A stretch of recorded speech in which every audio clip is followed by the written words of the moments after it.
आप सभी को जय श्री श्याम। कैसे हैं आप सब? उम्मीद है सब अच्छे होंगे। प्रेमियों, आज की इस वीडियो में हम आप सभी को द्वादशी पूजा के बारे में बताएंगे। आप सभी को एकादशी पूजा के बारे में पता चल ही गया है। जिन प्रेमियों को नहीं पता तो इस वीडियो के एंड में और इस वीडियो के नीचे डिस्क्रिप्शन में आपको पूरी प्लेलिस्ट मिल जाएगी। आप वहां जाकर पूजा विधि देख सकते हो। अब जैसे कि आपने एकादशी का व्रत किया हो ना किया हो, द्वादशी की पूजा की जाती है बाबा श्याम के लिए, याद रहे। क्योंकि बाबा श्याम का एकादशी के साथ वैसे कोई लेना देना नहीं है, डायरेक्ट संबंध नहीं है एकादशी के साथ बाबा श्याम का। बाबा श्याम का द्वादशी के साथ संबंध है, क्योंकि बाबा श्याम ने द्वादशी के दिन ही शीश का दान किया था और हर जगह हर मंदिर में द्वादशी को बाबा श्याम की पूजा की जाती है। ये तो आजकल मुझ जैसे पाखंडियों ने थोड़ा सा बहका दिया है, तो वहाँ लोग फिर वहाँ भागे फिर रहे हैं एकादशी के चक्कर में। ऐसा नहीं होता, द्वादशी की पूजा करना कंपलसरी होता है। जो द्वादशी की पूजा नहीं करते उनका एकादशी व्रत सफल नहीं माना जाता। यानी कि कहते हैं ना कि एकादशी व्रत किया है, व्रत के बाद व्रत का पारण यानी व्रत को खोला जाता है। व्रत को खोलना ही द्वादशी की पूजा मानी जाती है। कैसे क्या करना होगा? सुबह सुबह शुभ मुहूर्त में, यानी द्वादशी के दिन सुबह सुबह शुभ मुहूर्त में द्वादशी की आपको पूजा करनी। कैसे करनी है? अब आपको भगवान को भोग लगाना है। सबसे पहले आप अपने घर में जो भी बनाया, कुछ प्रेमी पूछते हैं कि क्या बनाएं, मूंग चावलों की खिचड़ी, बाजरे की खिचड़ी, हलवा, पूरी, सब्जी, रोटी, खीर, चूरमा, कुछ भी आप बना सकते हो। जो आप बना सकते हो वही।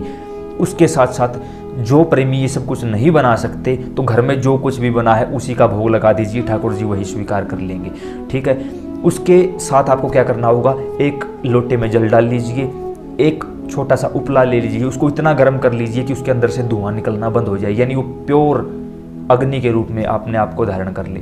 उसको लेकर आपको 2 दिए जलाने, बाबा श्याम, बाबा हनुमान का। याद रहे, जो प्रेमी बाबा श्याम के साथ बाबा हनुमान की पूजा नहीं करते या आज तक आपने नहीं की, तो आपकी पूजा कभी स्वीकार नहीं की गई। क्योंकि किसी भी मंदिर में चले जाना, हर देवी देवता के साथ बाबा हनुमान की पूजा कंपलसरी होती है, अनिवार्य होती है। जिस प्रकार श्री गणेश भगवान की पूजा के बगैर पूजा शुरू नहीं होती, उसी प्रकार भगवान हनुमान के बगैर कोई पूजा पूरी नहीं होती। दोनों की बातें लगाइए, उनके आगे उस उपले को रख दीजिए। उसके ऊपर आपने जो कुछ भी भोग बनाया है, मान लीजिए आपने मूंग चावलों की खिचड़ी बनाई है, तो उसका छोटा सा हिस्सा निकाल कर उस उपले पर रख दीजिए। थोड़ा सा घी उसके अंदर डाल लीजिए। जो आपने पास में लोटा रखा हुआ है, उसके जल हाथ में लेकर 2 बार आपको फेरी देनी है। उस जल की 2 बार फेरी देनी है भगवान के जो आपने भोग लगाया उस भोग के सहारे। क्यों? क्योंकि इसके माध्यम से आप जल भी उन तक पहुंचा रहे हो। ध्यान रहे, तुलसी दल के बगैर और घंटी के बगैर कभी भी भगवान भोजन ग्रहण नहीं करते। तो आपको इस भोजन में तुलसी दल जरूर अर्पित करना है, तुलसी का पत्ता, ठीक है, तुलसी का पत्ता जरूर अर्पित करना है और घंटी जरूर बजती रहनी चाहिए। अब जब जल लोगे आप, उस समय घंटी नहीं बजा सकते क्योंकि भोग आपने पहले लगाया है, तो पहले घंटी बजाकर भोग लगा दीजिए। जल की जो फेरी है वो बाद में दे दीजिए। उसके बाद कुछ लोग बोलते हैं कि भगवान को भोग लगाते हुए नहीं देखना चाहिए, तो क्या करें? उठकर चले जाएं? नहीं, आपको जाना नहीं है, वहीं बैठे रहो, अपनी आंखें बंद कर लो और भगवान को उन्हीं की कथा सुनाओ। जैसे कि श्याम आरती, श्याम चालीसा, चौपाइयाँ, स्तुति, हनुमान आरती, हनुमान चालीसा, उनको बोलकर या गाकर पढ़कर जैसा भी आप कर सको वैसा उनको सुनाओ। उस 2 मिनट में जैसे ही वो देखोगे आप, थोड़ी देर में उपला जल उठेगा। जलने का मतलब है कि भगवान आपके भोजन को स्वीकार कर रहे हैं, भोग लगा रहे हैं। उस समय आप अपनी आंखें बंद कर लो। बात तो यही है कि हमें भगवान को भोजन करते हुए नहीं देखना चाहिए।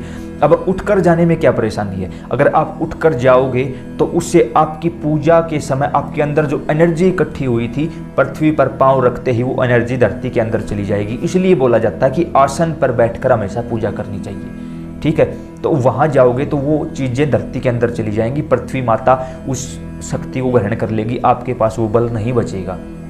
पूजा करें, वहीं बैठे रहें, अपनी आंखें बंद कर ले और जब लगे कि भगवान ने भोग लगा लिया, आंखें खोल सकते हो। हनुमान चालीसा, चौपाइयाँ, स्तुति जो भी आपको आता है वो आप बाबा को सुनाइए। उसके बाद हाथ जोड़कर कहिए कि मेरा नाम ये है, मेरा गोत्र ये है, मेरे पिता का या पति का नाम ये है, मैं इस जगह का स्थायी निवासी हूँ, मेरी मनोकामना ये थी, यहाँ मैंने आपका एकादशी का व्रत पूरा किया, वहाँ आप मेरी मनोकामना पूरी कर दीजिए। यह बात बोलकर भगवान के सामने प्रणाम करते हुए ओम शक्राय शक्राय या ओम इंद्राय बोल सकते हो आप।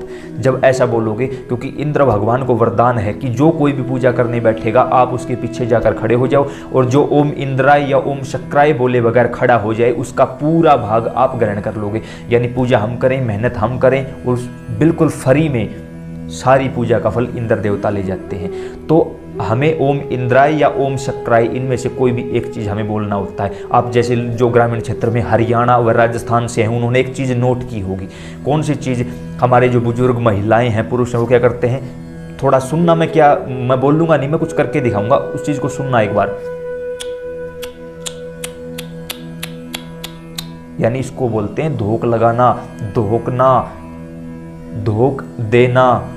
अलग अलग जगहों पर अलग अलग बातें हैं। इसको हमारे यहाँ हरियाणा में बोलते हैं चुचकारना, ठीक है ना। इससे भी इंद्र देवता हमारी पूजा को नहीं ले सकते।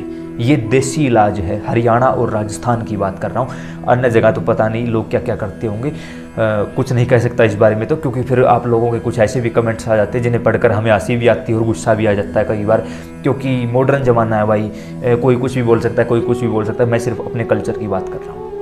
आपने भोग लगाया, भगवान ने भोग स्वीकार किया, आपकी मनोकामना भी पूरी करेंगे। उसके बाद जो बचा हुआ भोजन है, अब यहाँ एक छोटा सा सवाल और, जो प्रेमी कहीं किराए के मकान पर रहते हैं या फिर ये सब चीज़ें पकाने में असमर्थ है, वो क्या करें? आप फलों का भोग लगा दीजिए। आपको अग्यारी की ज़रूरत नहीं, आप दोबारा से फलों का भोग लगा दीजिए, आपका भोग लगाया हुआ माना जाएगा।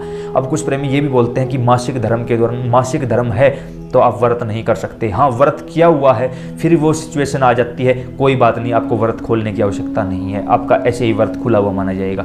उसके साथ साथ जो बचा हुआ भोजन है उसका क्या करें? सबसे पहले आप घर के बुजुर्गों को भोजन करवाएं, उसके बाद गौ माता की सेवा करें, उसके साथ साथ जो आपने भगवान को भोग लगाया था वो भोजन बचा हुआ है उसको खुद ग्रहण करें, किसी और को न दें, उसे खुद ग्रहण करें। इससे आपके व्रत का और भगवान की पूजा का जो पूरा फल है वो आपके शरीर को मिल जाएगा, आपका पूरा शरीर इस चीज़ को ग्रहण कर लेगा। ये कई बार ये छोटी छोटी बात होती है जो हमें पता नहीं चलती और आप लोगों के फ़ोन हम उठा नहीं पाते, इसके लिए भी माफ़ी चाहेंगे। अब जो जल आपने वहाँ रखा था, उस जल का क्या करना है? वो जल आप श्री सूर्य नारायण भगवान को समर्पित कर दो।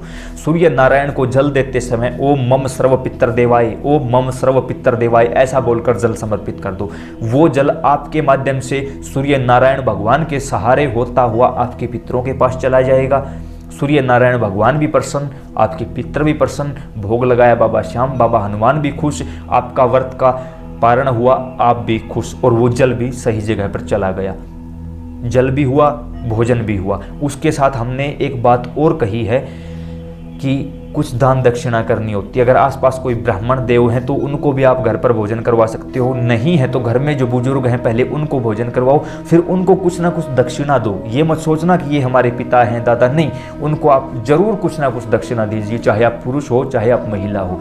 इससे क्या होगा? दक्षिणा देने ज़्यादा नहीं, 5 रुपये 10 रुपये दे सकते हो आप आराम से।